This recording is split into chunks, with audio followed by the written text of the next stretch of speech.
Sí, primero agradecer las palabras iniciales del audio en función de la actividad que encaramos con la mesa entre Arriana y Néstor Kirchner en esta semana. Tiene que ver con un ciclo de formación política que es tan indispensable, ¿no?, para estos tiempos.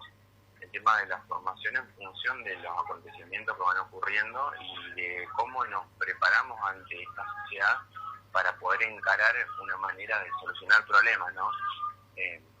Para poder darle una perspectiva a nuestra militancia, sobre todo. Tuvimos una actividad con Jorge Rachid, uno de los médicos sanitaristas más importantes que tiene la Argentina y un reconocido militante del peronismo, y estamos trabajando en la construcción de otras actividades de envergadura similar. En relación con temas económicos, bueno, hablar un poco de las últimas semanas, lo que ha venido ocurriendo en función de... Quería plantear una cuestión central. A mí me parece que el gobierno nacional, ¿ustedes me escuchan? Sí, sí, te estamos escuchando, Juan Pablo.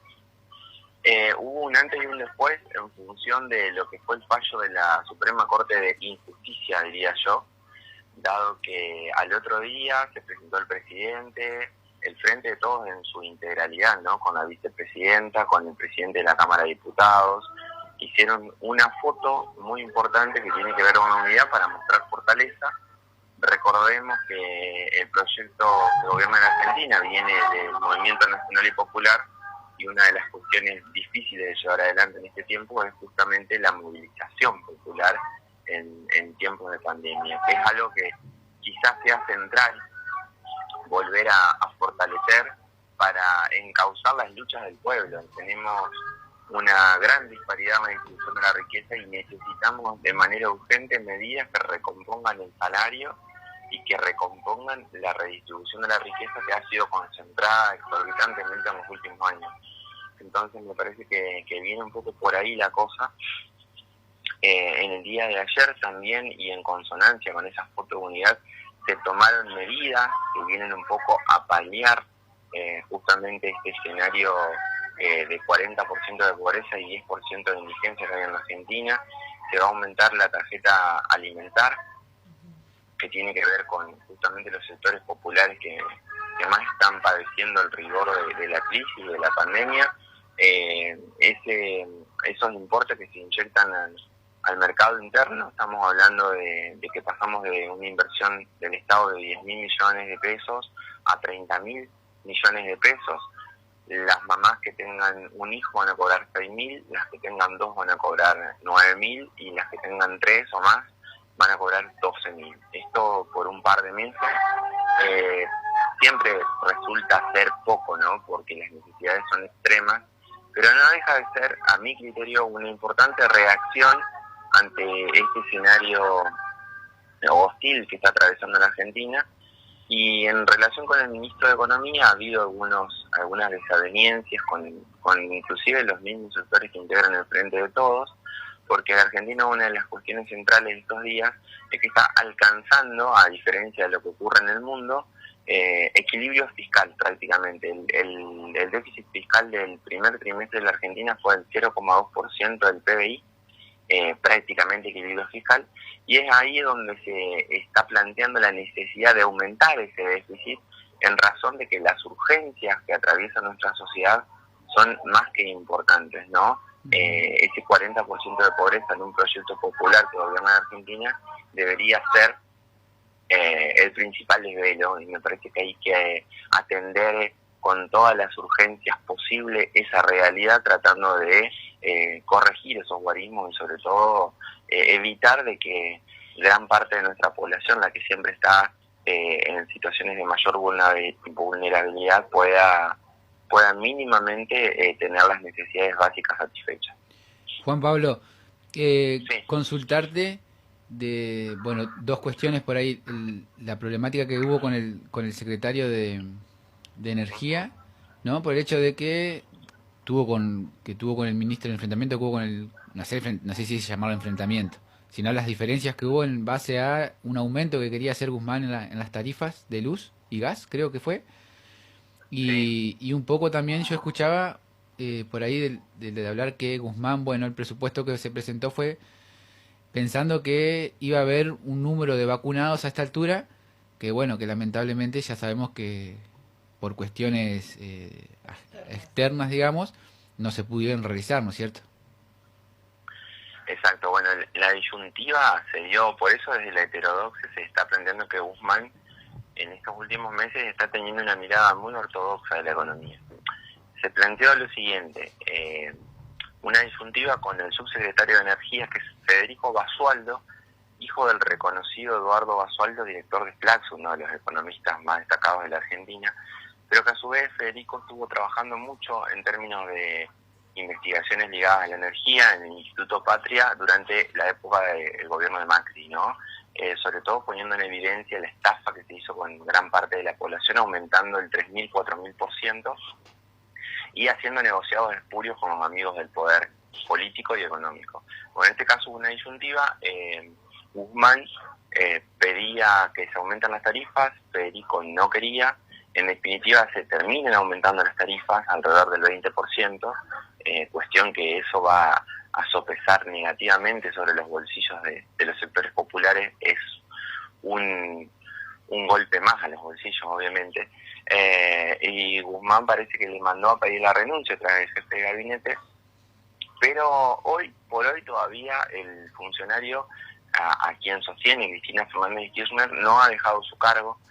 Bienvenido sea, me parece que más allá de las diferencias que pueda haber en términos de matices, que no son menores en este caso, no hay que prescindir de figuras importantes que han trabajado mucho para estar ahí, porque no es lo mismo resistir enfrentando al neoliberalismo en una situación tan central como es la energía, que no haberlo hecho. Me parece que está bien que se haya sostenido a Federico en ese lugar, sobre todo porque además estaba planteando la necesidad de no aumentar las tarifas, ¿no?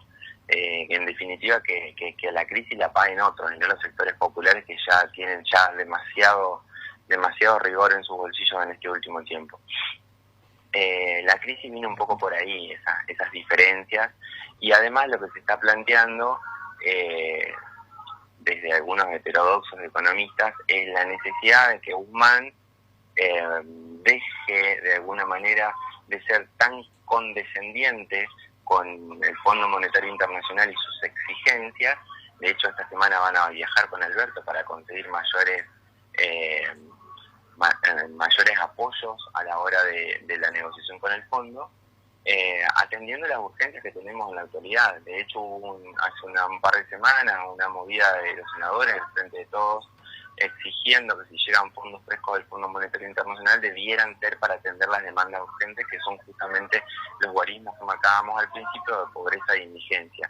Hay parte de nuestra población que la está pasando muy mal y no se justifica para nada que la Argentina en este momento tenga equilibrio fiscal cuando las urgencias son tan grandes. Me parece que lo que se plantea, reitero, desde la heterodoxia, es necesario aumentar el déficit fiscal, pero mejorarle la calidad de vida a esos sectores de argentinos y argentinos que hoy padecen alrededor de la crisis. Disculpen los sonidos externos, que también me afectan las variables externas.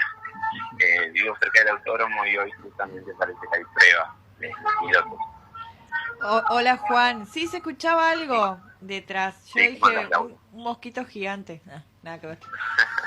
Juan, preguntarte, en relación a lo que venís hablando, ¿qué pasó o qué va a pasar con la ley de góndolas, ¿no? Esta ley que busca regularizar los precios en los supermercados y también los precios en aquellos lugares que nos venden, ¿no?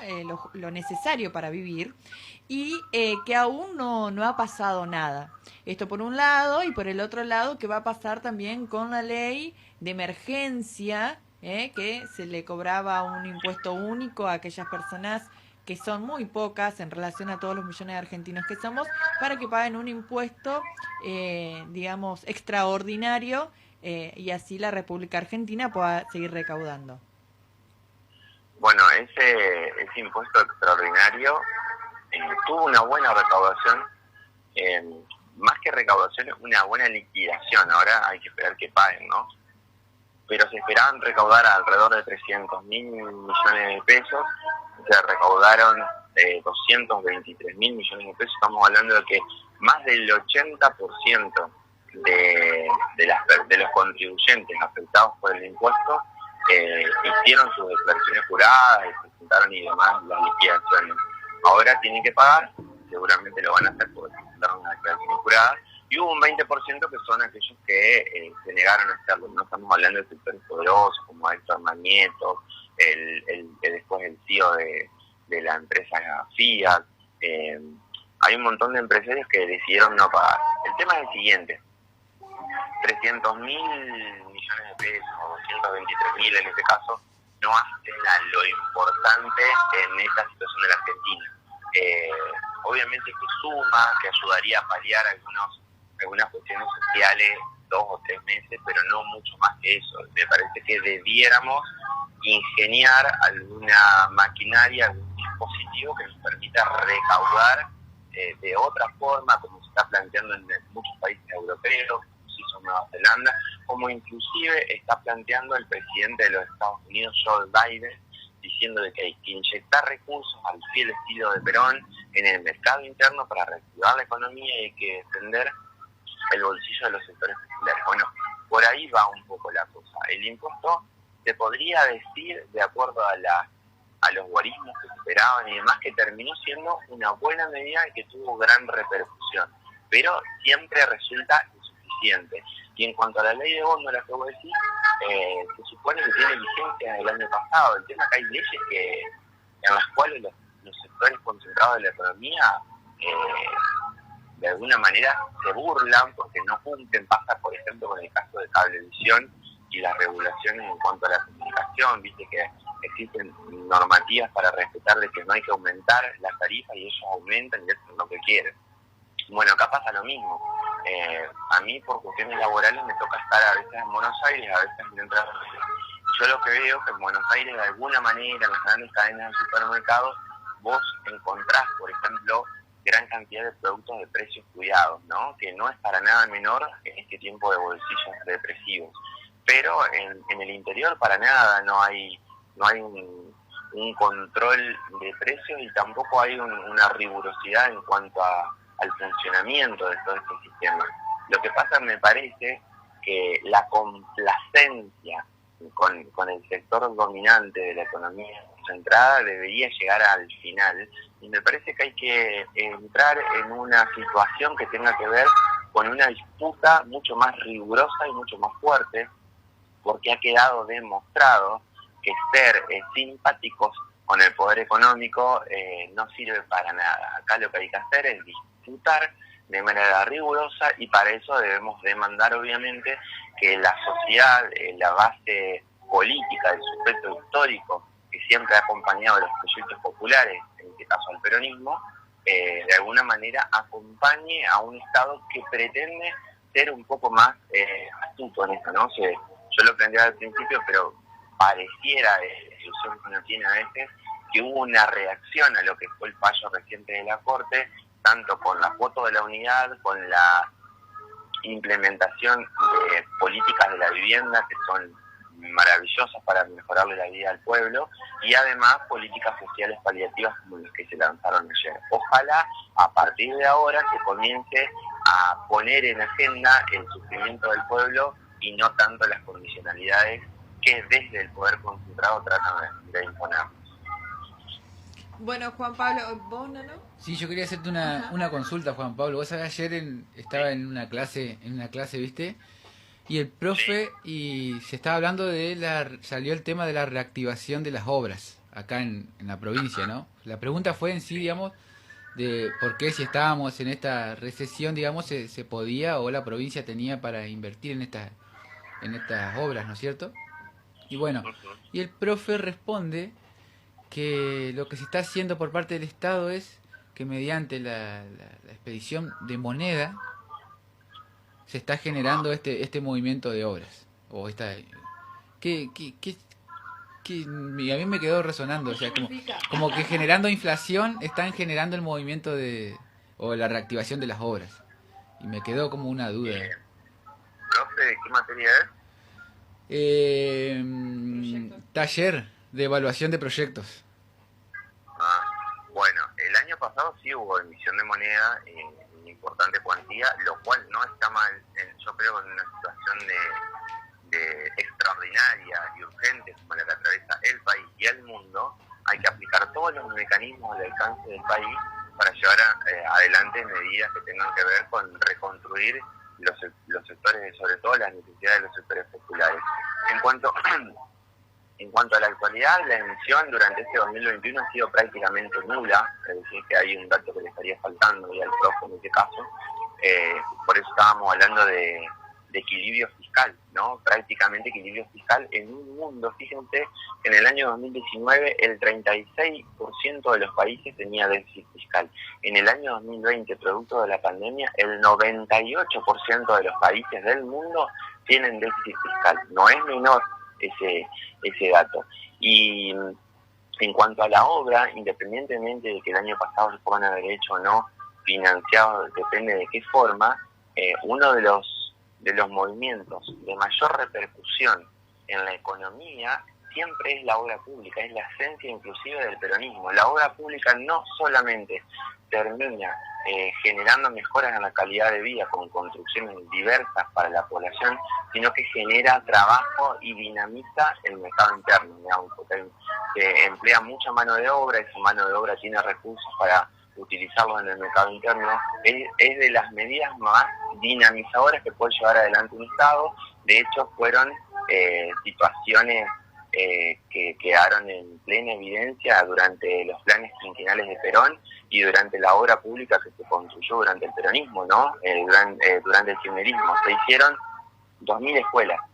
No hubo ningún proceso histórico tan importante donde se hayan construido 2.000 escuelas. Es una enormidad. Bueno, eso generó y dinamizó toda la economía. Y en cuanto al dato que dio el señor, también hay que explicarle quizá que la Argentina en el 2020 no tuvo otra situación que emitir porque estaba en una situación histórica de endeudamiento. Es decir, la Argentina había llevado a niveles extremos de endeudamiento, entonces no podía acudir al mercado internacional para adquirir recursos para llevar adelante obra pública. Ese dato le faltó decirle justamente al profesor que estaba hablando con vos. Claro. Ahora lo desaprueba el nano, dice. Bueno, no, le mandamos un abrazo, pero sería bueno por ahí discutir con todos los elementos sobre la mesa, digamos. Porque generalmente desde la ortodoxia se plantea que los niveles de inflación se dan justamente cuando no hay emisión de moneda. Sí. Pero esta falacia quedó totalmente desacreditada cuando durante el macrismo, que no hubo emisión de moneda, hubo horizontes inflacionarios superiores al 60%. Entonces, esa falacia implícita por parte de la ortodoxia económica queda totalmente desacreditada con la realidad de nuestro gobierno, inclusive.